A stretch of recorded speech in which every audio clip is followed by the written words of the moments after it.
well, even though I've done a million weddings. What I prefer is because in a funeral or memorial service, the masks come down. There is a realness to the experience. There's a recognition of a sacred value to life. There's something that happens in the context of those experiences that is powerful and meaningful and real. And I think that often we have this moment during those times to contemplate death. And I talk about it in memorial services, that I talk about, this is a chance for us to contemplate our own demise and to reflect on our life and to look forward and ask the question, what do I want my life to mean? What do I want to show up in the context of my life experience? And Memorial Day has that same quality to it, because if there's anything about Memorial Day, it is a good day to take a moment to reflect on our life experience. It's a good day to contemplate death and to look at it and say, what does it mean for me? In the essays of Michel de Montaigne, he says concerning death, there is no place on earth where death cannot find us. Even if we constantly twist our heads about in all directions as in dubious and suspect land, if there were any way of sheltering from death's blows, I am not the man to recoil from it. But it is madness to think that you can succeed. Men come and go, and they trot and they dance, and never a word about death. All well and good, yet when death does come to them, their wives, their children, their friends, catching them unawares and unprepared, then what storms of passion overwhelm them? What cries, what fury, what despair? To begin depriving death of its greatest advantage over us, let us adopt a way clean contrary to that common one. Let us deprive death of its strangeness. Let us frequent it. Let us get used to it. Let us have nothing more often in mind than death. We do not know where death awaits us, so let us wait for it everywhere. To practice death is to practice freedom. A man who has learned how to die has unlearned how to be a slave. The poet Rumi says, to die in life is to become life. The wind stops skirting you and enters. All the roses suddenly are blooming in your skull.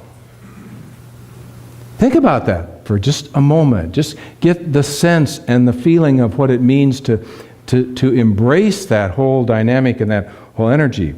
The desire for the physical body to live is instinctive.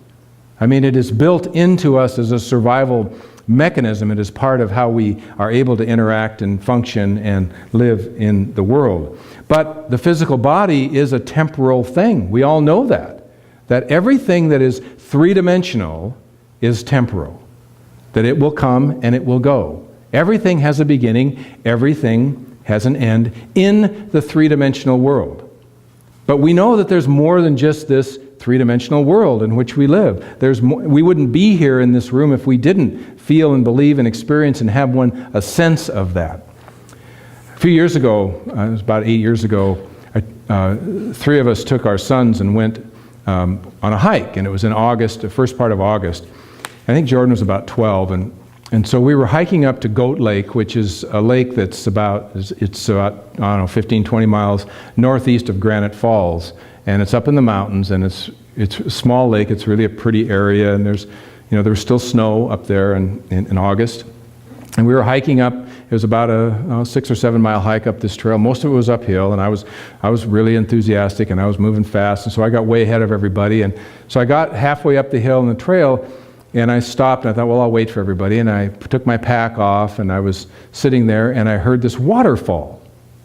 I thought, well, I got curious, and so I went over to see if I could get a look at the waterfall, and it was the water coming out of Goat Lake running down. So it had this cascading sort of experience, and I could kind of see it, but I couldn't really get a good look at it. And I got closer to the edge, and I noticed that there was this rock that stuck out, this flat rock that just stuck out.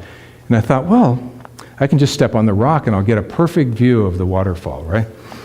And it looked really solid, and so I just step on the rock. Well, the problem is there was mist on the rock, and it had algae on it, and it was like stepping on soap. And all of a sudden I started sliding. And the fall was about 100 feet down, and it was all rocks. And maybe it was less than 100 feet, but it seems like it was 100 feet down. I don't know. Anyway, as I was sliding on the rock, and all this stuff takes place in just a second, right? Maybe even less than a second. I don't know. But my life was flashing before. You know how that is. It's like, there it is, and all the things that were important were going through my head, as I was sliding on the rock. And I wasn't, I was like, oh, okay. And I looked down, and I saw this crack in the rock. And so I dropped to my knees and stuck my fingers in the crack and stopped my slide. And I was holding on by my fingernails in the rock, and I'm sitting there on the edge and thinking, well, okay, now what? Because everybody else is down the trail, and it's just me and the rock. And so I look up, and there's a branch, and I grab the branch, and I pull myself, and little by little, I work my way up onto the bank off the slippery rock.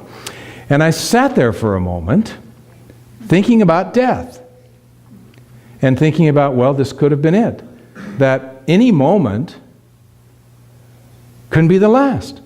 You can be driving down the street and get hit by a bus, So the idea of being afraid of death is a contrary idea. It is not an idea that helps us live a functional life, because it can show up anytime. And so we live with this fear within us about something that it doesn't matter whether it happens through disease or illness or whether it happens through some accident. These bodies that we live in are fragile. They're very fragile, and they take a lot of work and energy to keep them working and functioning and so on and so forth, and they give us this ability to function in life. But if I really believe that I'm more than my physical body, then why would I be afraid of moving beyond it? And I realize it's kind of a mind game that we play. We kind of run around in our heads about trying to work it. But one of the things that I think happens is that the fear of death shows up in a theological context, and that it exists within us because of what we were taught about what might happen when we die. Because theologically, our culture says that if you are an unredeemed sinner and you die, where do you go? You go to hell. And so you burn in hell. There's this energy, and growing up, that idea is put in our consciousness and is present for us, and Father Leo Booth calls it religious abuse. The idea that we're sinners, the idea that we're bad, the idea that all these things are going to happen to us if we don't follow this prescribed doctrine in order to save ourselves is religious abuse. And so we live with that idea. It's so present in our culture. It's always showing up in different ways. And then we show up in a Unity church, and somebody says, well, God is good, and you're divine, and it's all good, and it's wonderful. And we go, yeah, that's great. But there's a little voice back there that says, well, maybe.